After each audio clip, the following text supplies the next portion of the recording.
Hey, my name is Vignesh, and today I'm going to talk about how the Amazon app will completely change your service-based business. And no, I'm not talking about selling on Amazon, but rather exploring the similarities of the app and your business and see how we can apply these principles to your business. Let's go.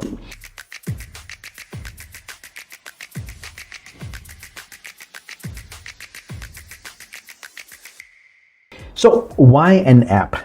So first of all, let's look at the essentials to a successful business. One, of course, you need a product or service to sell, obviously. And then you have got the marketing piece, then you've got the sales piece, then you've got admin and support. Then you need to figure out how you're going to create some recurring or repeat orders, and of course, referrals. I'm simplifying right here, but these are the main core. Then, of course, there's plenty of other aspects to running a business, from hiring, training, your executive planning, from OKR, KPI, branding, go-to-market planning, your product roadmap planning. There's fundraising. There's investments into entities or even certain products or services that you need to acquire in order to offer them to your customers. Then, of course, there's exit planning, right? If you're just starting a business or already running one, you need to implement these foundations right from the start. And by the way, yeah, I kind of like the last thing. Will this work for my business? Yes, 100%. Just pay attention to these essentials. So before that, who am I and why am I qualified to talk about this? So in case if you don't know me, my name is Vignesh and I'm a serial entrepreneur as well as an actor. So not every business that I've started have actually flourished. There are flops as well. I've been building and scaling businesses since I was 18. So my last three have been really profitable for me. And one of which happens to be Excite, which is a tuition center I started together with my partner. We built and scaled this company within 14 months to profitability. And then we went out to, look for franchisees to, build a badass business.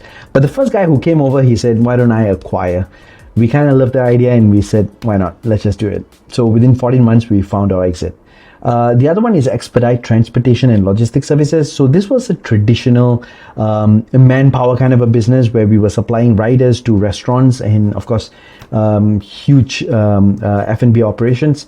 This was pre-Grab, pre-Food Panda. So basically, how restaurants were hiring their own drivers and then riders, and they will actually deliver the food over to you. So when I was brought into this company as a partner, the company was a 4-man company. And then together with the partners, we brought this up to a 70-man company, and we had a successful exit on this one. My most recent exit is NinjaOS. This is a software company. So we used to build e-commerce systems for restaurants, cafes, and hospitality businesses. We've had customers from Singapore, Malaysia, Philippines, Indonesia, Japan. And this one, we actually managed to raise venture capital when we were just starting out in 2017. And then we went ahead to find our exit within 5 years. This was sold for 7 figures. So I'm pretty much familiar with the entire building, scaling, and exiting in multiple industries. Of course, each business is unique. They all have their own nuances, but pretty much the underlying essentials are the same, right? So today I'm going to share with you how the Amazon app is going to sort of strike a parallel with your business and how you can actually deploy them today to actually further improve your business like nothing. All right. So first things first, when you come into the Amazon app, the first thing that you'll see is, of course, a bunch of products. And the moment you decide to sign up or log in, this is where the customer onboarding happens. So the question for you to ask is, in your business, do you have an onboarding process? I'm not talking about just capturing customer details for a quotation, but a proper onboarding process. So if you intentionally think about this, there are many things for you to do in an onboarding. If you use a CRM, it'll be fantastic because then you're capturing these details. You can capture a lot more stuff. For example, what are the kind of deals that they have done before with you? Have they got any information that can help you with closing the current deal and stuff like this? So Amazon, of course, has a sign up and login, and of course, every other app also has the same. But it's just that now the question is for you. In your business, do you have one? So today, I'm just going to draw some example with a company that I got to know. So this is a service-based business. This is a traditional, car trade company. So when, let's say, for example, a customer WhatsApps them saying that they go through their website or maybe through a portal, and then they say that, hey, I kind of saw your company and I'm looking to sell my car. Can you guys help? So basically what these guys used to do is basically they will ask them a couple of more questions like what kind of car are you trying to sell, how much are you looking to sell, and more information like which year and all of the other car related stuff. But that's about it. Now these details are going to be stored in their WhatsApp. So what's going to happen is I, as the salesperson, now have just gathered these details about this customer. The company has zero visibility as to what's going on. All they know is this sales guy is working on this particular car, and that's it. Now what happens is that when your company knows about these kind of details, they can help. They can actually offer many other services or many other options for the customer, whereby this could be working between other sales agents or maybe third-party sales agents in order to find them a buyer. So these are the kind of benefits that you get when you have a proper onboarding process. Maybe I'm just jumping a little ahead. Actually, if you think about just onboarding itself, your customer feels welcomed when they actually come to the place. When they see that you are super organized with the kind of details gathered in the most subtle manner, they don't feel overwhelmed. They feel like they're dealing business with a really legit company. The after effect of this is basically them now sharing this at a dinner party or maybe even just a casual thing that, hey, I just checked up with this company and these guys seem pretty legit. They seem pretty organized. They gathered all my details. They send me through the system. They send me an email to acknowledge that they've received all of these details and I'm onboarded with them. Now, the impression that you create basically lets the customer remark about you, and this is the kind of things that make you remarkable, and through which now you get another referral, you get a new customer, and all of those other exciting stuff. Now, next, an introduction or two of your business. So once you get into the app, of course, you have an overview of basically what they do, all the kind of deals that they have, buy now before the deal ends, and all of those kind of stuff. This is for Amazon. Now, if you draw parallels with your business, is there a tour of your business? Now, a customer says that, hey, I'm trying to sell my car. And once you onboard them, you put up your car for sale, everybody keeps mum, and we wait for this deal to happen. But just imagine if you gave a tour of your business. Hey, by the way, we as a car company, we have partners from car grooming to, I don't know, maybe a paint shop and maybe some kind of workshop. And we've got plenty of partners in all of these areas. We've got products for your cars as well. And in fact, we've got an event that's coming up that's going to make, you and like-minded car enthusiasts meet up and, share some insights and all of those kind of stuff. So now, basically having a tour of your business not only introduces your customer into your business and as well as the capability of your business, it gives them an eyesight as to the kind of things that they can do. So as customers, if you think about it, when we walk into, let's say, a hypermart, we buy the things that we need, from biscuits to whatever not. And then they make you walk through the aisle where you start seeing small items priced at really grabbable price tags. And basically what they're trying to do is basically a small mini tour as to cross-selling you with all these other items. Now, aside to the opportunity to cross-sell, as a customer, I'm already here to buy. You're basically just enabling them to buy more. And this is what tour of your business does. So now, basically what I'm trying to urge you to do is to intentionally think after your customer has been onboarded to your business. And they are there desirous to actually do a business with you. Are you offering them the opportunity or enabling them to actually buy more or buy something else or refer someone that they know that, hey, yeah, I actually just spoke to this friend and he was talking about car grooming that he actually needs, and since you have an offer, Why not? Let me just link you guys up. This is the kind of enablement that a tool of your business can do. All right. Next, placing an order. So now let's just say, for example, this customer says that, all right, I am going to sell my Tesla Model 3 and let's just get on with it. Tell me what next. So the salesperson goes like, just send me, all of these details from, how many owners and, the target price and all of those other details. Now, as a company, if you know that through history, for him to get a good price, the car needs to look good. If he's going to have it clumsy, if someone comes over to view the car, they are going to not give him the price that they're asking for. So what can they do? Now you can actually cross-sell them. You can tell them that, hey, dear seller, as we've worked with thousands of other cars, we have now seen that if you did a car grooming, your car is going to be sold at the price that you're looking for.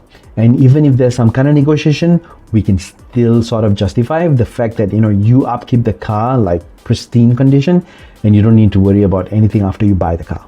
So would it be okay if I schedule you for a car grooming? And so as a seller, for me, my problem is uplifted from me, right? Because now you're going to settle that for me. Sure, why not? How much is it? And then you go ahead to close the deal. You just cross-sell them. When talking about an upsell for a car company, let me just think. Let's just say by you selling with us, you get a discount when it comes to buying. So I'm pretty sure after you sell, you need a car. Let me just try and understand with you. Basically, we have a small quiz. You just have to go through this quiz, and basically after I find out the kind of lifestyle, the kind of requirements, I'll be able to advise the car. And the best part, you will have the car $1,000 less than anywhere in the market. Why 1,000? Basically, we will do the in-house car grooming and upkeeping and all of those other stuff. I'm just speedballing here, but of course you get the idea.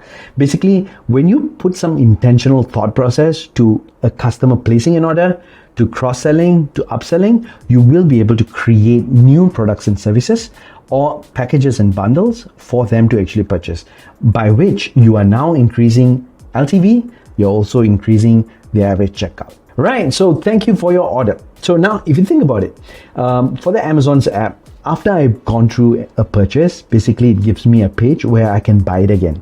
Why would I buy it again if I've already bought it?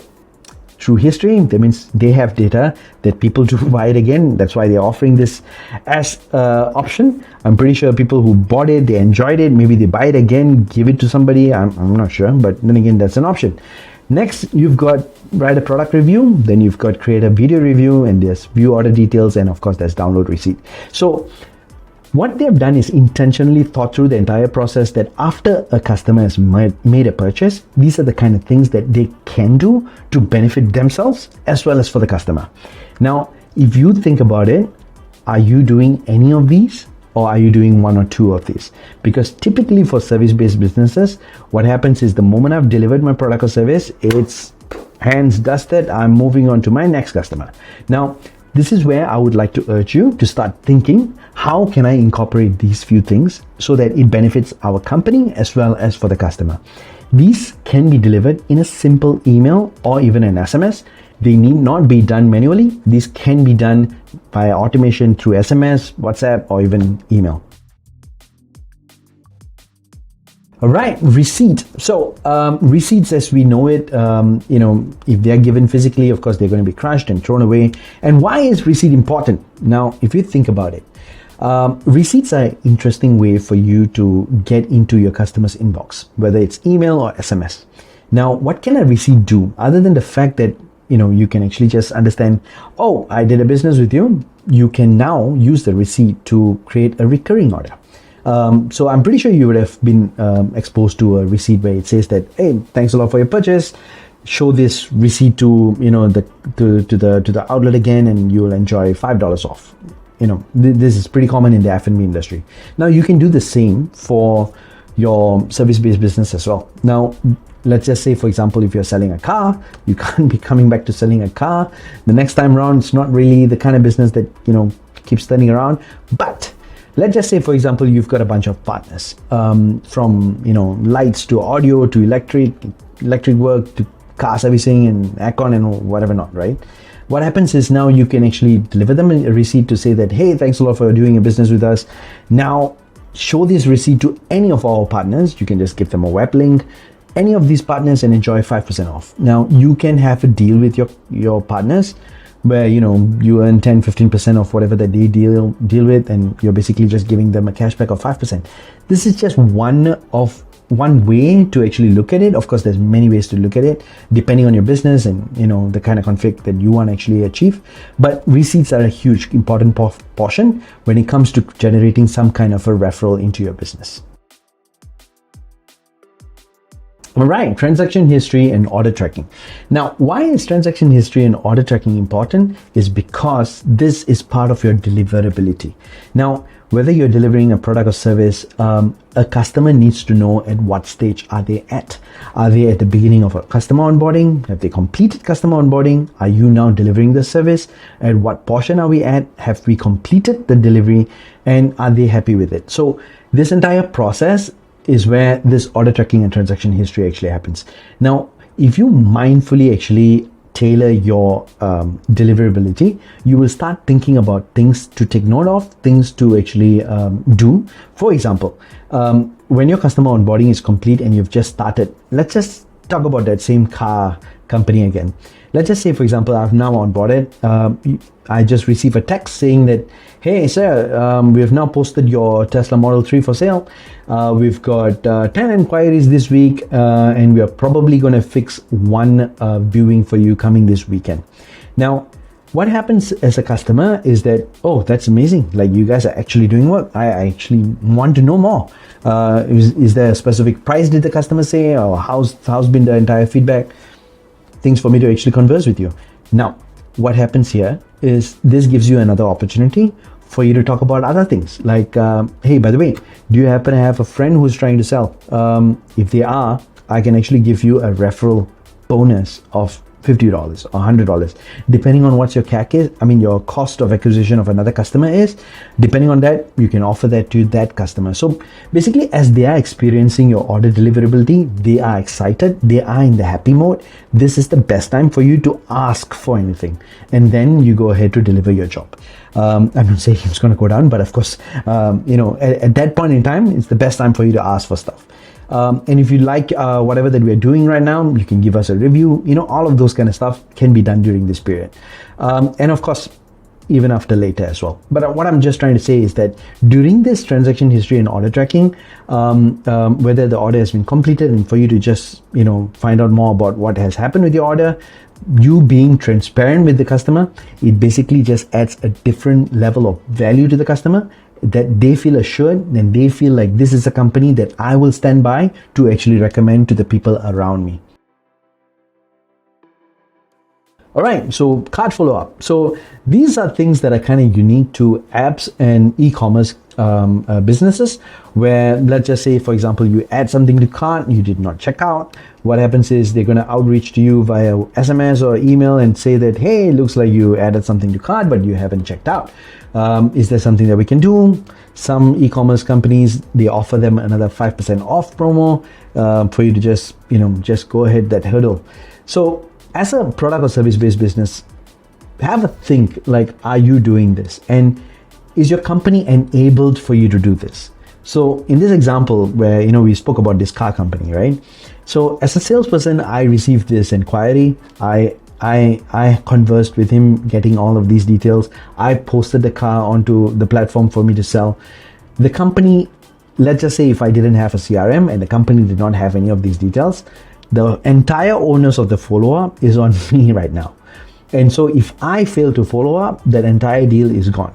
So this is where the company needs to be enabled in order to actually do the entire follow-up.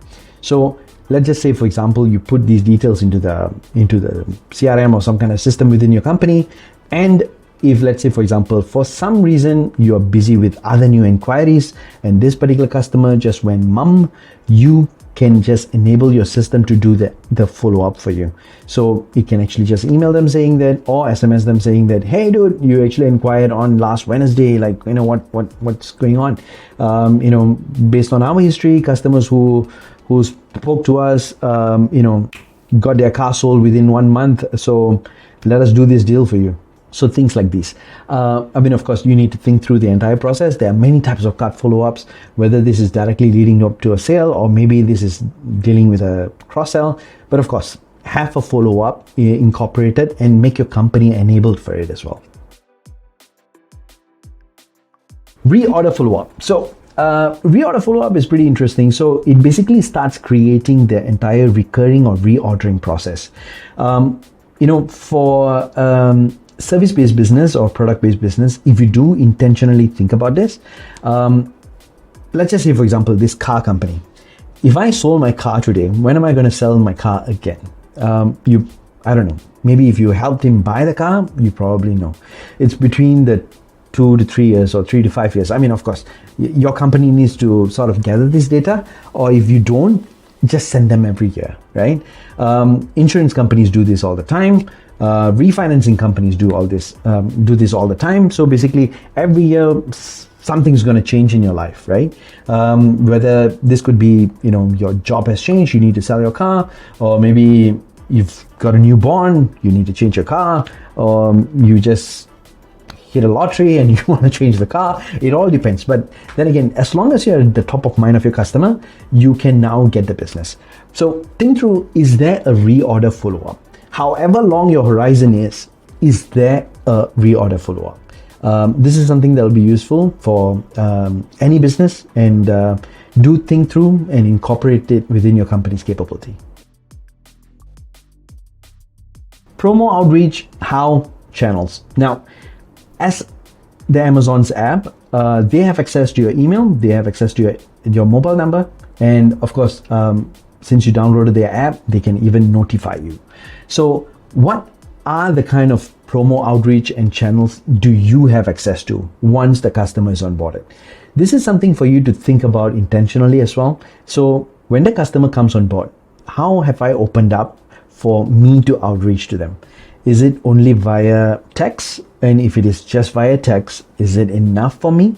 And if the text is just meant for discussing about the deal that they are actually working out with me, is there another channel that I can use for promotional matter? This could be a simple Telegram group, another WhatsApp group, or a Facebook group, or whichever the case may be. But then again, if you think through what can I do in order to have another outreach channel, this will be very useful. So sometimes what we can do is we can create a community. When we create a community, we are not selling here. What we are trying to do is to do value adding. We are trying to say that, hey, there's something in the market you should be knowing of. So let's say, for example, the car COE is going to increase. I just want to let you know that it's the best time for you to actually, buy a car or sell a car right now. Or maybe, hey, there's a new change in you visiting Malaysia. You need to get a certain thing. So these are things that is not really related to you selling something, but basically it's helping your customers understand, what's happening in the industry, or maybe what's happening in trends and what I should be doing. Now, as you value add, so basically what happens is the entire virality portion happens. I can now introduce my friends into this group as well. Even though they have not done business with the company, they are now in the group. So I can get access to, information that's useful as a driver. And so then you can now use the same channel to once in a while promote a soft push as to, hey, we've got this deal and we want to actually make sure that none of you guys miss out on it. So here we go. So this is something for you to intentionally think through. And how many channels do you have? And which one is going to be useful for your business? Right, then comes new offers outreach, how and channels. Of course, like I shared with you, if we have Telegram as a community building kind of a channel, now here we can do soft pushes, but not really hard sell, offers and discounts and all of those kind of stuff. This is more for value creation and ensuring that your customers are enriched with information for them to actually make certain decisions, and of course, trends and whatever not. You have other channels like, for example, email and SMS for direct offers. So this is where having multiple channels actually becomes very useful. And so basically what I want to do is just urge you to think through, how can I sort of design a system for my business where I can have multiple channels and each channel is designed specifically for certain tasks. And so here we come to our summary. So this one was a long video, but then again, I hope this was a ton of value. So basically the summary includes customer onboarding, order taking process, order fulfillment process, order tracking process, order completion process, order history, notifications and follow-up, tools and systems that can help you do the above. So if you manage to systemize all of these pieces, you have a very valuable business that can be scaled and sold. I sincerely hope this video helps, and I'll see you on the next one.